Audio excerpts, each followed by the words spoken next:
अनंत साधना केंद्र आध्यात्मिक साधकों के लिए एक यूट्यूब चैनल है जो आध्यात्मिक मार्ग से संबंधित बुनियादी क्रियाएं तथा उच्च कोटि के अनुष्ठान व जानकारी प्रदान करता है।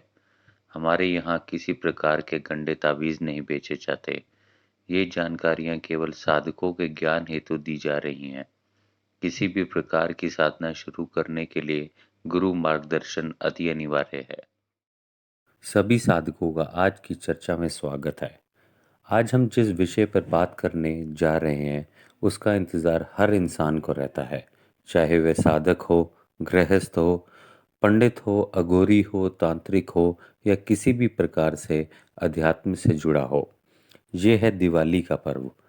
जीवन से दरिद्रता या भौतिक सुखों के अभाव में दिवाली पर करी गई पूजा अत्यंत फलदायी होती है। कर्ज मुक्ति, सर्वोन्नति, धन सामग्री, भौतिक सुखों की प्राप्ति के लिए दिवाली पूजन सर्वोत्तम बताया गया है। इस दिन करी गई पूजा पूरे साल आपको हर प्रकार से हर सुख प्रदान करती है।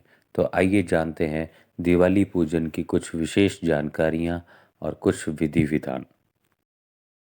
अनंत साधना केंद्र इस दिवाली पर लक्ष्मी कुबेर साधना करवाने जा रहे हैं, जिसमें साधक अपनी इच्छा अनुसार शुल्क देकर जुड़ सकते हैं। जो साधक इसमें रुचि रखते हैं वह केंद्र के किसी भी ग्रुप से जुड़कर साधना ग्रुप की पूर्ण जानकारी प्राप्त कर सकते हैं और उससे जुड़ सकते हैं। साधना 3 दिवसीय धनतेरस से शुरू होगी। समय समय पर केंद्र के ग्रुप में निःशुल्क बहुत कुछ सिखाया जाता है, तो इच्छा अनुसार आप जुड़ सकते हैं। दिवाली के ही अंतर्गत आपको कुछ विधि विधान बताने जा रहे हैं अभी, जो दिवाली की पूजा के लिए अति अनिवार्य होते हैं। इन विधि विधानों को प्रयोग कर कर आप दिवाली पे अच्छे से अच्छा फल प्राप्त कर सकते हैं। आइए कुछ जानते हैं कुछ ऐसे ही विधि विधान। दिवाली में पूजन समय अनुसार शुरू करना चाहिए। पूजन में वस्त्र सदैव ही सफ़ेद रखें। आसन को लाल का चयन करें, लाल आसन लें। अगर लाल आसन आपके पास नहीं है तो किसी प्रकार का भी आसन लेकर उस पर लाल कपड़ा बिछा लें।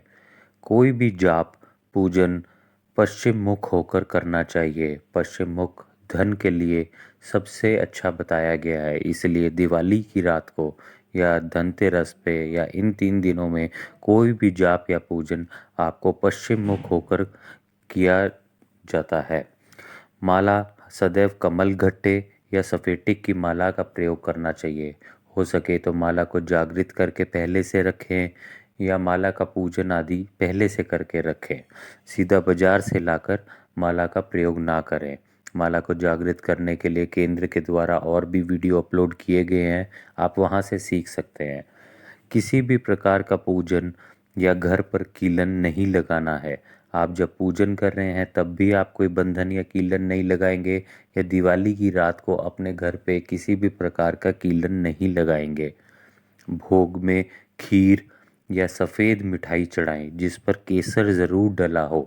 केसर या तो आप सामग्री में खीर में पहले से मिला सकते हैं, अन्यथा खीर बनने के बाद उसके ऊपर केसर डालकर या मिठाई के ऊपर केसर डालकर माता रानी को भोग लगा सकते हैं। इसके साथ साथ लक्ष्मी जी के साथ साथ गणेश जी और कुबेर जी महाराज की पूजन अनिवार्य होती है। उनकी मूर्ति स्थापना भी आप कर सकते हैं, या चांदी के सिक्कों के रूप में एक गणेश जी और एक कुबेर जी महाराज और लक्ष्मी जी को स्थापित कर सकते हैं। बाद में वह सिक्कों को आप अपने खजाने या जहाँ धन रखते हैं या मंदिर में स्थापना कीजिए।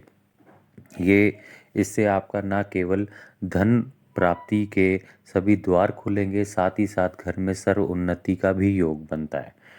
पूजन में लक्ष्मी माता जी का मंत्र और कुबेर जी महाराज का मंत्र अलग अलग से जाप होगा। दोनों ही कमल घट्टे की माला से कर सकते हैं या सफेटे की माला से कर सकते हैं। माला के बाद जाप के बाद जो लोग हवन विधि जानते हैं वह हवन करेंगे। हवन 3 दिन नित्य किया जाता है। धनतेरस से शुरू होकर दिवाली रात तक तीनों दिन तीनों रात्रि हवन किया जाता है। हवन में घी का प्रयोग नहीं किया जाता है। हवन विधि में घी की जगह तिल का तेल प्रयोग किया जाता है और सामग्री की जगह कमल घट्टों का प्रयोग किया जाता है।